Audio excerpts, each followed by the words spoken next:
नमस्कार, मी आदेश खांडेकर आणि आपण पाहता अमरावती माझा न्यूज. मित्रांनो, दर्यापूर विधानसभेच्या नंतर लोकसभा अशा निवडणुका गेल्या. त्यात आपले आताचे सध्याचे आमदार गजानन लवटे हे निवडून आले. त्यानंतर शिवसेना उभाटा गटाच्या वतीने आज दर्यापूर नगर परिषदेच्या निवडणुका आल्यात. त्यांच्या वतीनं एक नवीन चेहरा भावनाताई भुतडा त्यांनी उभा केलाय. त्या संदर्भात आपण गजानन लवटे आमदार यांच्यासोबत बातचीत करणार आहोत. सर्वप्रथम अमरावती माझा न्यूज मध्ये आपलं स्वागत.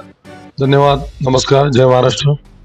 दादा, सध्या निवडणुका चालू आहेत आणि या निवडणुकीच्या संदर्भात आम्ही चर्चा सत्र चालू केलं आहे आणि चर्चा सत्राच्या दरम्यान काही विरोधकांच्या टीका टिप्पण्या करत आहेत की शिवसेनेतर्फे इनमिन 3 आणि 4 असे मुंडके उभे केलेले आहेत.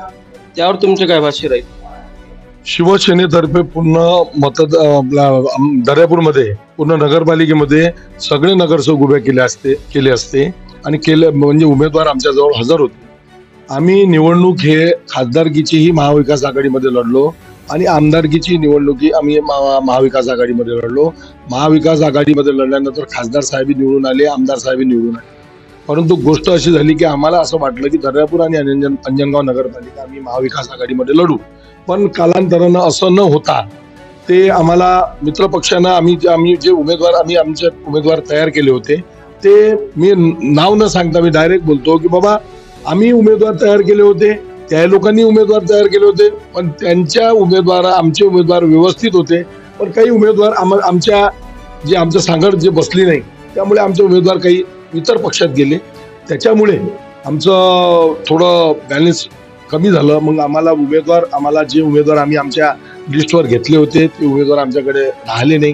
कालांतरानं ते दुसऱ्या इकडे उमेदवारी घेतली आणि तरीही आम्ही 4 ते 5 नगरसेवक आमचे उभे केलेले आहेत आणि उमेदवार असे उभे केलेले आहेत की ते निवडून येण्यास सज्ज आहेत. आणि पण मात्र आपला सध्या तुम्ही जो उमेदवार उभा केलाय आणि उमेदवार उभे केला असताना आता स्थानिक स्वराज्याच्या निवडणुकीच्या आधी विधानसभा लोकसभा यावेळेस आपली युती होती, मात्र यावर्षी युती नाही. त्या संदर्भात काय बोलणार? नाही, युती नव्हती म्हणजे मग असं काय, पक्ष आदेश आहेत. आम्हाला ज्या वेळेस विधानसभेची आणि लोकसभेची युती होती त्यावेळेस आमचे पक्षप्रमुख माननीय उद्धव बाळासाहेब ठाकरे यांचा आदेश होता. त्या आदेशाला आम्ही हे करून आमची महाविकास आघाडी केली.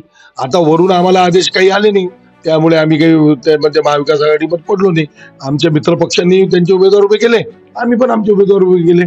आम्ही पण सक्षम उमेदवार आमचे भावनाताई म्हणून इथे दिलेले आहेत आणि व्यवस्थित उमेदवार दिलेले आहे की त्याची दखल इथली जनता, इथले मायबाप जनता घेऊन राहिली आणि मीडियाद्वारे तुम्हालाही समजून राहिलं.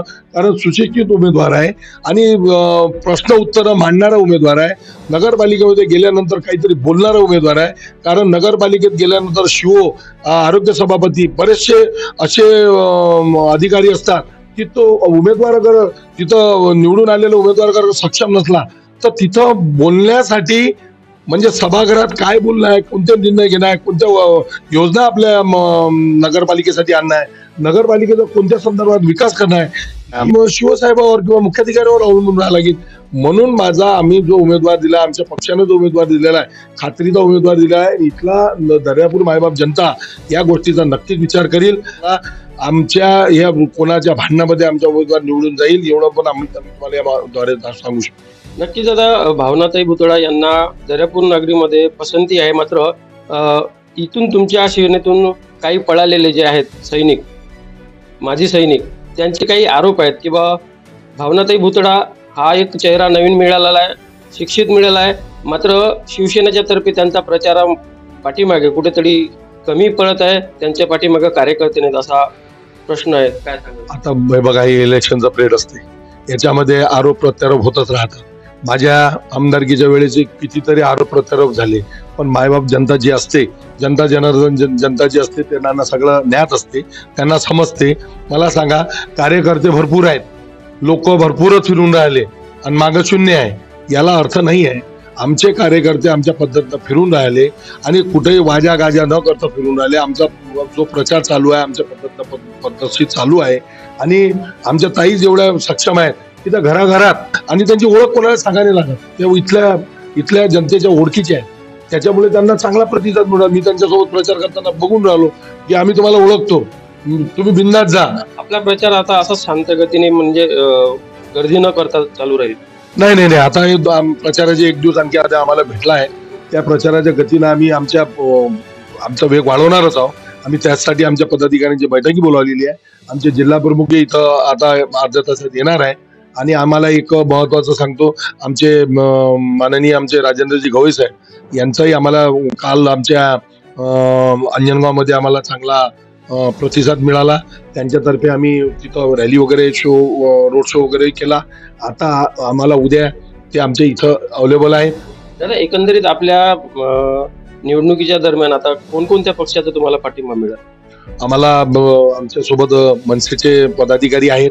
मनसेला पण आम्ही आमच्या सोबत घेऊन आहोत, कारण आता उद्धव साहेब आणि राजसाहेब सोबत असल्यामुळे मनसेचे पदाधिकारी आमच्या सोबत आहे. रिपब्लिक पक्षाचे अनिलजी आमच्या सोबत आहेत. गवई साहेब आमच्या सोबतच आहे. राजेंद्र गवई साहेबांनी सगळ्यांना मेसेजद्वारे सांगितलेले आहे. आणि आम्हाला इतरही छोट्या मोठ्या पक्षाचा म्हणजे न सांगताही तो पाठिंबा आहे. आणि एक महत्वाचं तुमच्या चॅनलद्वारे सांगतो, अगर आम्हाला दर्यापूरमध्ये आणि अंजनगावमध्ये नगराध्यक्ष जर आम्हाला निवडून तर देणारच आहे, निवडून आला तर माझं असं मत आहे, आमचा जो स्थानिक निधी असते, आमदाराचा जो स्थानिक निधी असते त्याला खर्च करायचा अधिकार आहे. आणि कोणत्याही पक्षाजवळ स्थानिक आमदार इथं नाही आहे.